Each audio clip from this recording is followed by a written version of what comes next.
Otep à tous, bienvenue sur la chaîne des panafricanistes par essence, par conviction et par excellence. Celle des citoyens kémites par nécessité et obligation de combat. Nous sommes une chaîne qui n'est guidée que par nos ancêtres et rien que par les ancêtres qui appartiennent à l'égrégore du monde noir. Par conséquent, nous ne croyons en aucun Dieu venu de l'étranger. Toutefois, cette vidéo n'est aucunement destinée à inciter à la haine ou à la violence, car nous menons un combat qui est d'abord et avant tout spirituel, intellectuel et démocratique. Ensuite, il est politique, géopolitique et géostratégique, contre l'impérialisme, le colonialisme, le néocolonialisme et l'endocolona, qui sont tous qualifiés de crimes contre l'humanité. Nous menons ce combat sur la base du principe fondamental que nous avons hérité de nos ancêtres kémites, qui est celui de la Mahat, c'est-à-dire solidarité, vérité et justice. Vous êtes donc en droit de connaître la vérité et nous avons l'obligation de vous dire la vérité, rien que la vérité, afin que justice soit rendue au continent africain.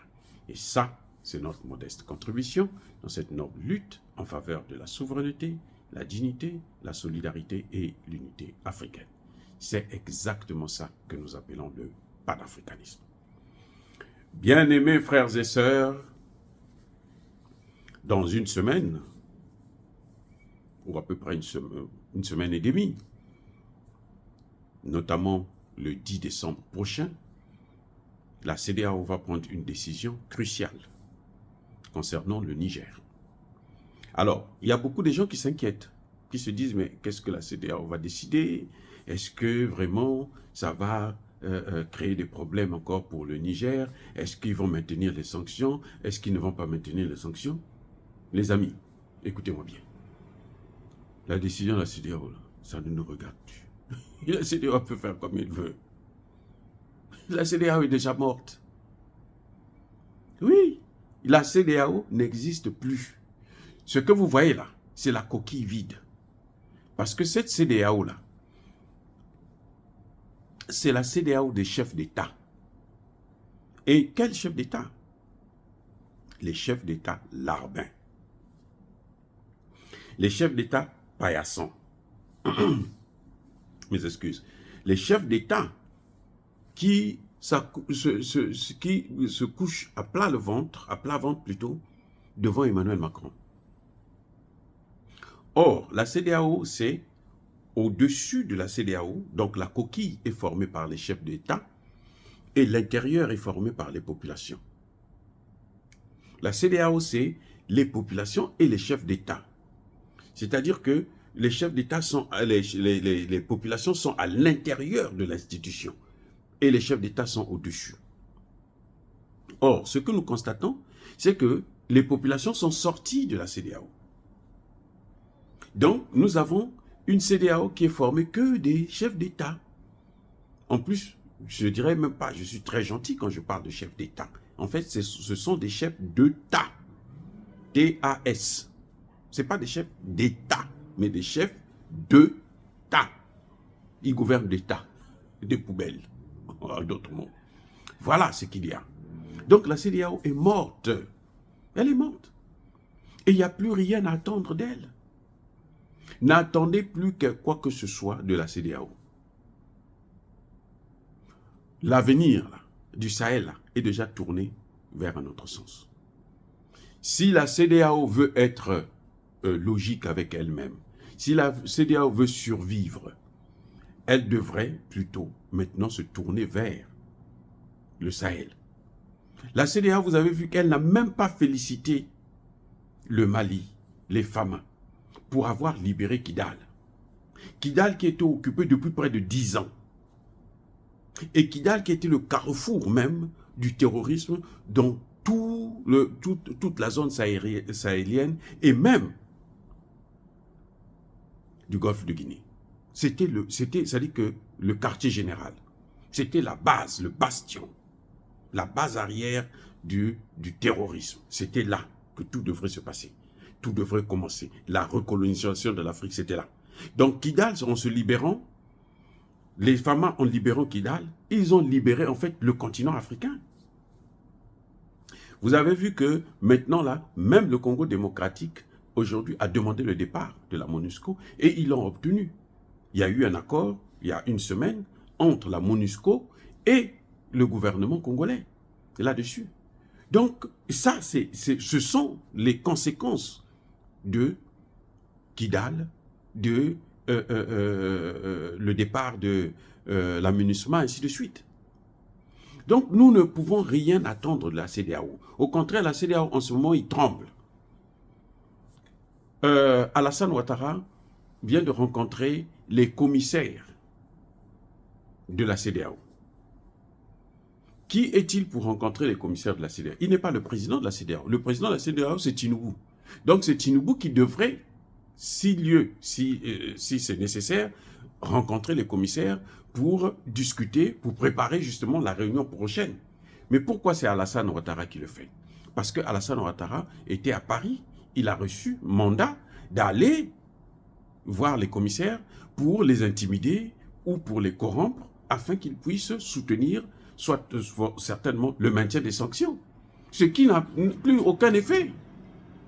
Ça n'a plus aucun effet, on s'en fout. Ça dit que c'était au début là que c'était inquiétant. Maintenant là, qu'ils enlèvent les sanctions, qu'ils n'enlèvent pas les sanctions, c'est un non-événement pour nous. Parce que nous sommes maintenant tournés vers le renforcement des relations entre les États du Sahel. C'est ça. C'est ça qui est plus important pour nous, l'alliance des États du Sahel. Et nous savons, comme je l'ai dit tantôt, qu'ils ont acté déjà, les experts qui devraient travailler sur la nécessité ou pas d'avoir une monnaie, ont acté, ils ont tous agi à l'unanimité qu'il faut qu'il y ait une monnaie. En ce moment, ils sont déjà en train de travailler sur le nom, sur la maquette et sur les autres éléments techniques qu'il faut pour créer cette monnaie. C'est tout, c'est fini. Donc la CEDEAO, qu'elle décide de garder les sanctions, qu'elle les enlève, mais c'est son problème. C'est son problème, c'est le problème de Macron. La CEDEAO a besoin de Macron. Elle n'a plus besoin des populations africaines. Elle a besoin de Emmanuel Macron. Et Emmanuel Macron, en ce moment, il tremble. Emmanuel Macron fait le deuil du CFA, parce que le CFA est en train de partir. Ce n'est plus ce qui s'est passé pendant 20 ans. Vous voyez, on a utilisé le CFA, alors que le CFA, là, il est même déjà périmé. Vous savez que le CFA est périmé? Le CFA avait une durée de validité de 75 ans.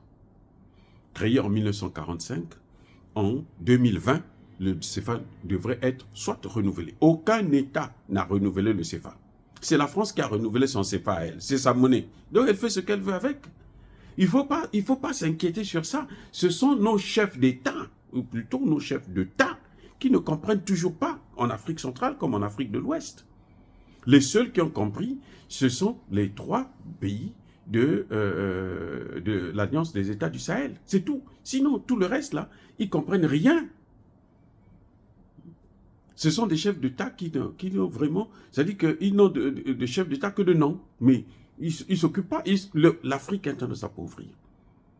Le professeur Agbo s'est égosillé à écrire des livres, à parler sur toutes les chaînes possibles là où on l'invitait pour venir parler. Il a expliqué cette situation et que s'il y a encore des chefs d'État qui ne comprennent pas ça, bon, écoutez, oubliez-les.